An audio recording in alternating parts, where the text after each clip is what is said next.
चलिए दोस्तों, हमारे करंट अफेयर्स चैनल में फिर से आपका स्वागत है। आज की तारीख है 8 तारीख, और 8 तारीख की जो इंडियन एक्सप्रेस और द हिंदू और जनसत्ता से जो आपने कॉम्पिटिटिव एग्जाम के लिए महत्वपूर्ण खबरें हैं, वो खबरें आपके लिए मैं लाया हूँ। तो चलिए शुरू करते हैं हमारे आज की खबरें।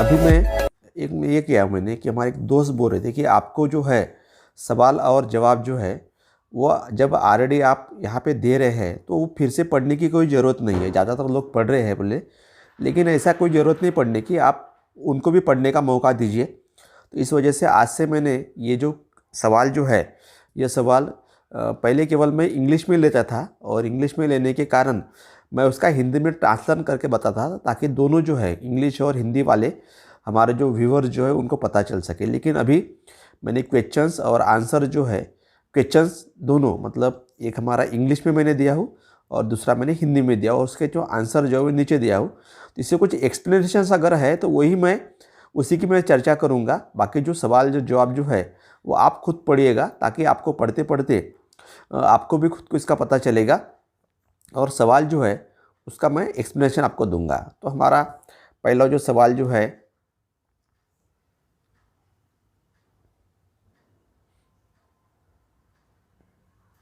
तो इसका जो सही हमारा आंसर है वो है अहमदनगर महाराष्ट्र। अहमदनगर महाराष्ट्र में शनिवार को क्या हो गया कि जो वहाँ का जो हॉस्पिटल जो है, गवर्नमेंट हॉस्पिटल जो है, वहाँ पर कोविड के जो पेशेंट थे, उन पेशेंट के आईसीयू जो वार्ड था उसको आग लग गई। उसके कारण 11 मरीजों की वहाँ पर जान चली गई है। उसके पहले भंडारा में भी हुआ था, मुंबई में भी हुआ था। तो इस प्रकार से आग लगने के कारण ये वाकई दुर्भाग्यपूर्ण बात है, लेकिन ऐसे हो रहा है। हमारा अगला सवाल है,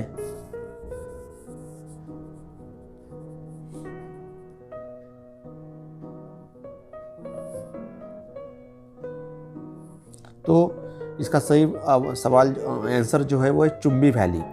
चुम्बी वैली यह वही अरुणाचल प्रदेश का इलाका है, और जहाँ पे फिर से जो चीन है वो चीन अपनी इन डेप्थ, मतलब अंदर तक वो कनेक्टिविटी बढ़ा रहा है। और फिर से वही जो कुछ दिन पहले हुआ था, और ज़्यादातर अभी जो हमारा जो ध्यान जो है वो पाकिस्तान से हटकर वो तो चल ही रहा है, लेकिन उसके साथ साथ से चीन भी काफ़ी हम पर दबाव बना रहा है। तो उसी के चलते वो चीन जो है वो चीन चुम्बी वैली में अपनी कनेक्टिविटी बढ़ा रहा है। हमारा अगला सवाल है,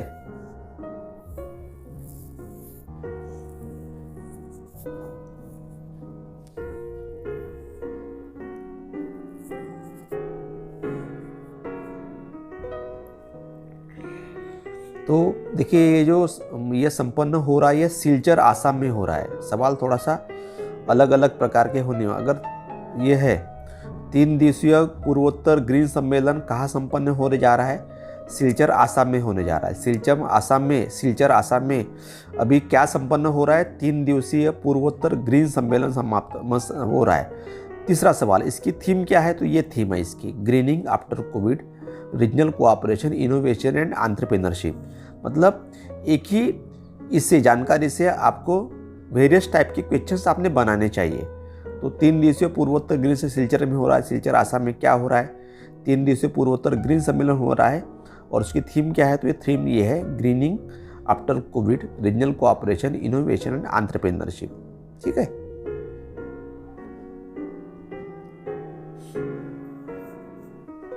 तो इसका सही आंसर है हमारा चेन्नई।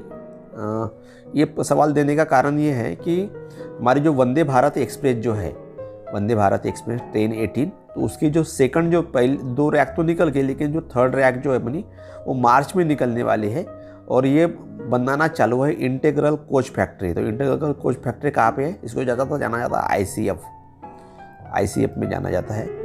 अभी जो ये आ रहे कोचेस आ रहे हैं, मतलब पहले जो हमारे पारंपरिक कोचेस थे वो आईसीएफ बनाती थी, लेकिन अभी जो कोचेस आ रहे हैं वो लॉकमैन बुश के आ रहा है। एलबीएच को जिनको बोला जाता है, एलबीएच, लॉकमैन बुश हेड, इन कोचेस को बना जाता है। तो अभी तक ये बाहर बनती थी, लेकिन अभी ICF जो है, इंटीग्रल कोच फैक्ट्री जो है, उसको ये नॉर्मल जो ऑर्डिनरी आपको नीले रंग के अगर डब्बे दिखते थे उसको उन्होंने ये कर दिया है। उसके बदले ये LBH कोच भी है, वो भी ये भी इंटीग्रल कोच फैक्ट्री चेन्नई में बनाए जाते हैं। हमारा अगला सवाल है,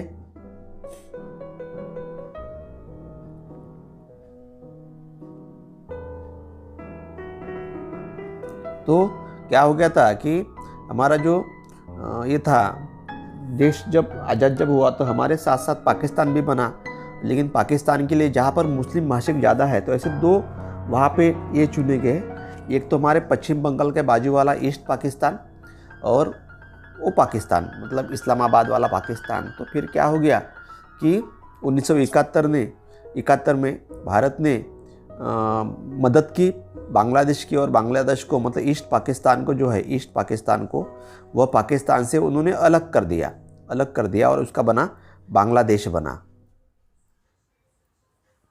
तो और उसी के लिए उस घटना को 1971 और 2021 मतलब 50 साल पूर्ण हो गए हैं। तो इसीलिए इसके लिए जो ये निकाली गई है तो उस किस बात का प्रतीक है? स्वर्णिम विजय मशाल। स्वर्णिम विजय मशाल ये जो है, देखिए यहाँ पर भी दो सवाल आते हैं। 1971 में बांग्लादेश को पाकिस्तान से भारत ने मुक्ति दिलाई, उसका प्रतीक क्या है? स्वर्णिम विजय मशाल है। और स्वर्णिम विजय मशाल किस बात का प्रतीक है? यह है इंडियाज विक्ट्री ओवर पाक इन 1971 war of liberation of Bangladesh, दोनों है। हमारा अगला सवाल है, आप पढ़ लीजिए, उत्तर भी देख लीजिए, एक्सप्लेनेशन में आपको देता हूँ।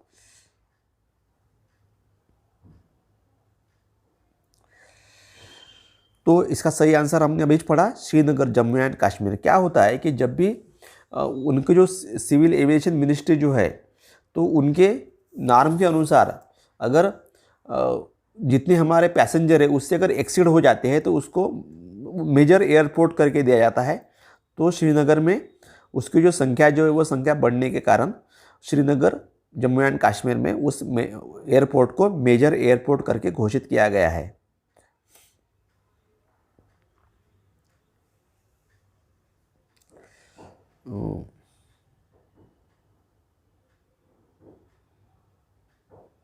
तो यहाँ पर सही आंसर हमारा फ्रांस।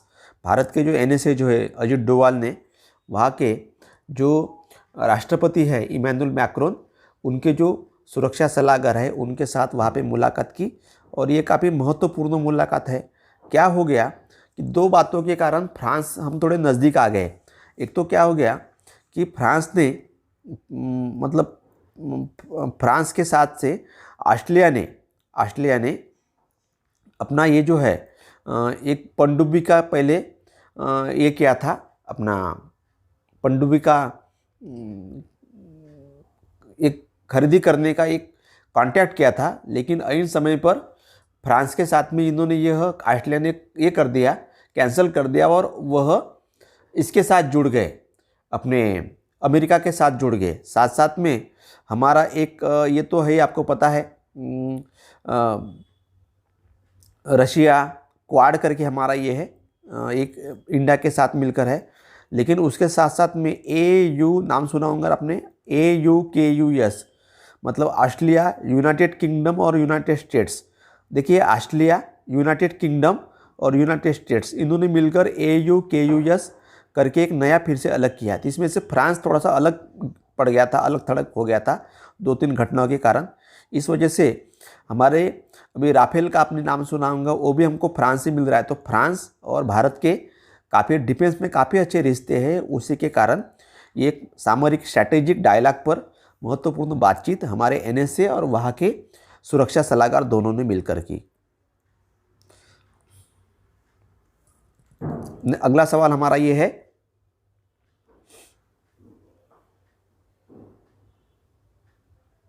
तो इसका सही आंसर हमारा सिएरा लियोन।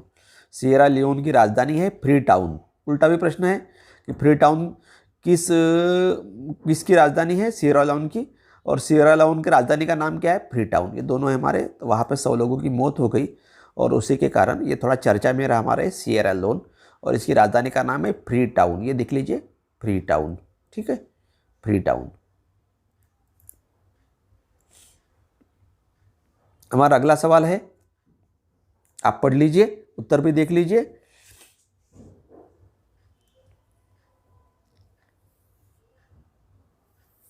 तो हमारे जो जिनकी मृत्यु हो गई, तारक सिन्हा, ये जो थे कोच थे वो क्रिकेट से संबंधित थे। आपने शिखर धवन का, उनके क्लब का नाम था सॉनेट क्लब, सॉनेट क्लब, और ये दिल्ली में था, दिल्ली में था। नाम आपने सुना होगा, शिखर धवन, चेतन शर्मा, मनोज प्रभाकर, ऐसे कई सारे खिलाड़ियों को तारक सिन्हा साहब ने ये दी थी, अपनी कोचिंग दी थी। और इनको जो खेल से संबंधित पुरस्कार मिला था, प्रशिक्षक का पुरस्कार, वह है द्रोणाचार्य पुरस्कार। थोड़ा ध्यान दीजिएगा, जो खिलाड़ी रहते हैं उनको मिलता है अर्जुन पुरस्कार, अर्जुन पुरस्कार, और जो कोच रहते हैं वो कोच को मिलता है द्रोणाचार्य पुरस्कार। आपने गुरु द्रोणाचार्य का नाम सुना है, उसी से संबंधित है। कोच को द्रोणाचार्य पुरस्कार और खिलाड़ी को अर्जुन पुरस्कार। हमारा अगला सवाल,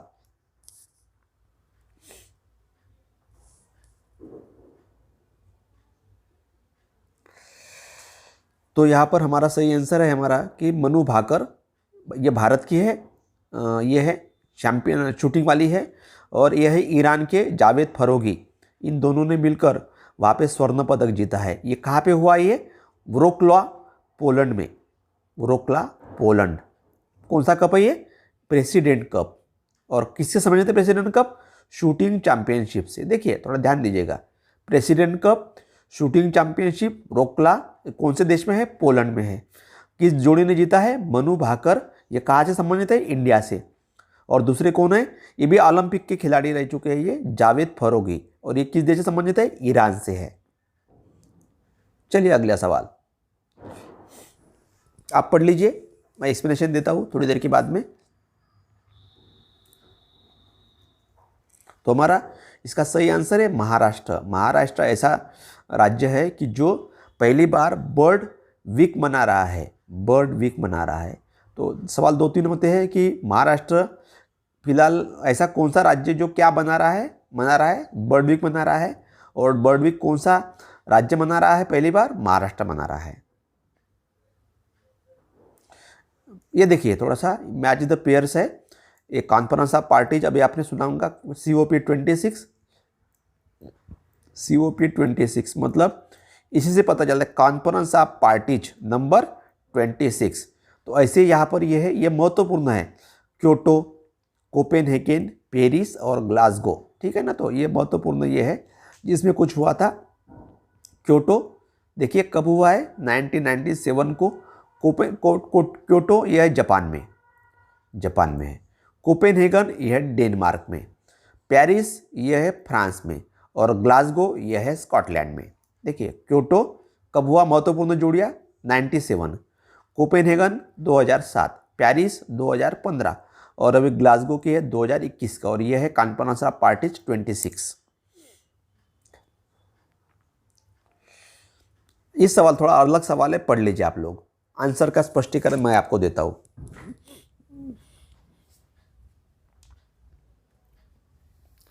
तो यहाँ पर बात यह हो गई है कि भारतीय रेलवे ने जो दार्जिलिंग हिमालय रेलवे जो उसका जो लोगो जो है, उस लोगों को इंटरनेशनली इंटेलेक्चुअल प्रॉपर्टी में से उसका पेटेंट इनको मिला है, पेटेंट मिला है। अब ये जो ट्रेन जो है हमारी, ये ट्रेन आपने काफ़ी बार वीडियो में देखा होगा या यूट्यूब में भी आपको दिखती होगी ये ट्रेन, दार्जिलिंग हिमालयन रेलवे। तो इसका ज़्यादातर वहाँ पर जो सैलानी आते हैं, भारत से आते भी है लेकिन बाहर से देशों से भी आते हैं, काफ़ी सारे बाहर के विदेशी पर्यटक भी वहाँ पर आते हैं। तो इससे क्या होगा कि इस रेलवे की अच्छी, ये भी वर्ल्ड हेरिटेज रेलवे है। और आपने स्टेशन सुना होगा, सबसे ऊपर का स्टेशन है धूम है, नाम भी आपने सुना होगा। तो इसके कारण क्या होगा कि इस ट्रेन की ब्रांडिंग हो पाएंगे और ज़्यादा से ज़्यादा जो सैलानी हैं उस ट्रेन में घूमने के लिए आ पाएंगे। और ये देखिए WIPO इसका लॉन्ग फॉर्म है, stand for world intellectual property organization. ये किसकी एजेंसी है? ये यूनाइटेड नेशंस की एजेंसी है। और इसका ये कहाँ पर है? जिनेवा, स्विट्जरलैंड में। देखिए जिनेवा, काफ़ी सारे जिनेवा स्विट्जरलैंड में UN की ये है। और ये वर्ल्ड इंटेलेक्चुअल प्रॉपर्टी ऑर्गेनाइजेशन, जिसने ये दार्जिलिंग हिमालय रेलवे को क्या दिया है?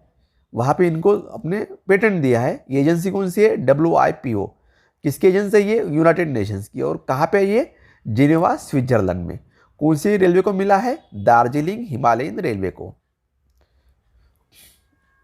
ये और एक हमारा अगला सवाल है, ज़्यादा अलग सवाल है, थोड़ा ध्यान दीजिएगा, पढ़ लीजिएगा शांति से।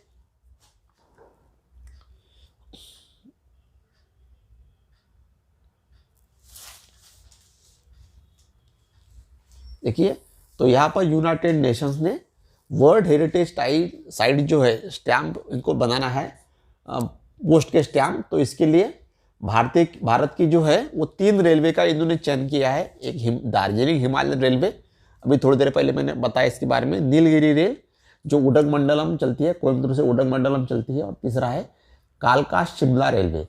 ये सभी जो तीनों जो ट्रेन है, दार्जिलिंग हिमालयन रेलवे, बाद में नीलगिरी रेल और कालका शिमला रेलवे, ये तीनों जो रेलवे जो है, ये रेलवे ज़्यादातर पहाड़ों में चलने वाली रेलवे हमारी है।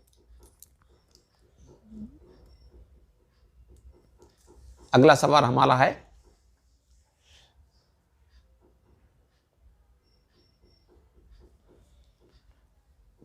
तो यहाँ पर क्या हुआ है कि हरियाणा गवर्नमेंट ने वहाँ पर ऐसे लगा उनको कि भाई ज़्यादातर हरियाणा जो है वो दिल्ली और उत्तर प्रदेश से सटकर ही है।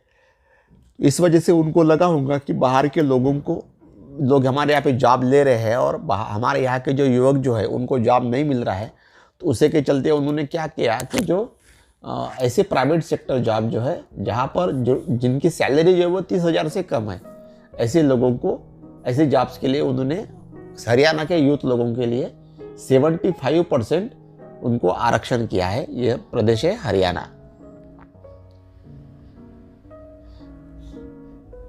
हमारा अगला सवाल है,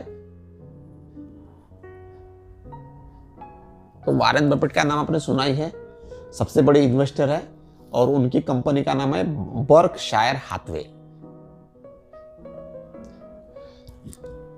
हमारा अगला सवाल थोड़ा अलग सवाल है, पढ़ लीजिएगा।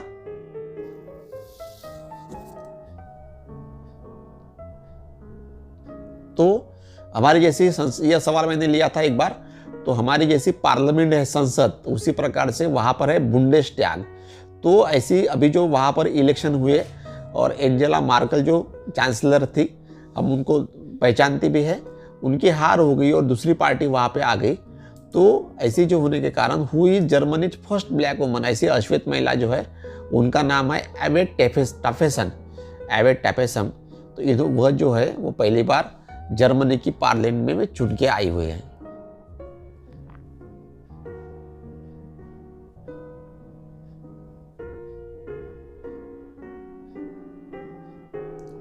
मैं बुक सेक्शन हर बार लेता हूँ, ये भी हमारे बुक्स है। आज के 2 बुक्स में लिए, इसमें से पहला बुक है तो who is the author of the book, the three Khans. इनके लेखिका है कावेरी बामजई। थोड़ा ध्यान दीजिएगा, द थ्री खान्स की लेखिका है कावेरी बामजई। अगला हमारा बुक्स है, who is the writer of the book, the fractured Himalayas, India Tibet China. इसके जो ये है, मेरा ये उत्तर देना छूट गया था, लेकिन मैं आंसर देना भूल गया था। निरुपमा राव हमारी भारत की पहली है, मतलब भारत की ये थी विदेश अपनी ये थी विदेश सेक्रेटरी थी, फॉरेन सेक्रेटरी थी निरुपमा राव। तो इन्होंने ये बुक लिखी हुई है, the fractured Himalayas, India Tibet and China, 1946 to 62। हमारा अगला सवाल है,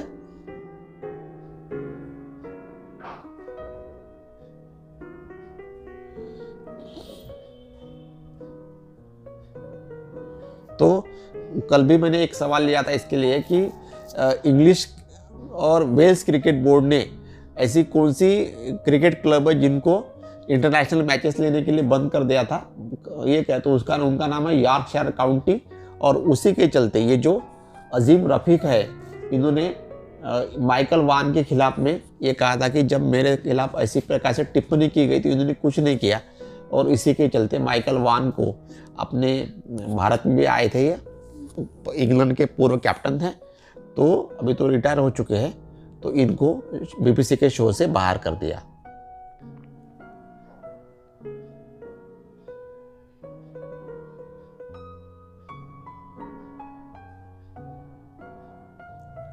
तो आज का वीडियो आपको कैसा लगा हमें कमेंट सेक्शन में कमेंट करके बताइए, और साथ साथ में आप हमारे चैनल को सब्सक्राइब कीजिए, लाइक कीजिए और बेल आइकन पर बटन दबाइए। मिलते हैं फिर से एक नए अंक के साथ में, तब तक आप हमारे साथ बने रहिए। इस वीडियो में हम आपके लिए the Hindu, the Indian express और जनसत्ता से जो भी महत्वपूर्ण खबरें हैं जो कॉम्पिटिटिव एग्जाम में लगती है वो लाते हैं। और ये खबरें केवल किताब वही से न्यूज़पेपर से है, कहीं से उठाई नहीं गई है। और इतना अगर आप करते अगर है तो आपको कुछ भी करने की अलग से ज़रूरत नहीं पड़ेगी, ये मेरा विश्वास है। तो चलिए मिलते हैं एक नए वीडियो में फिर से एक बार।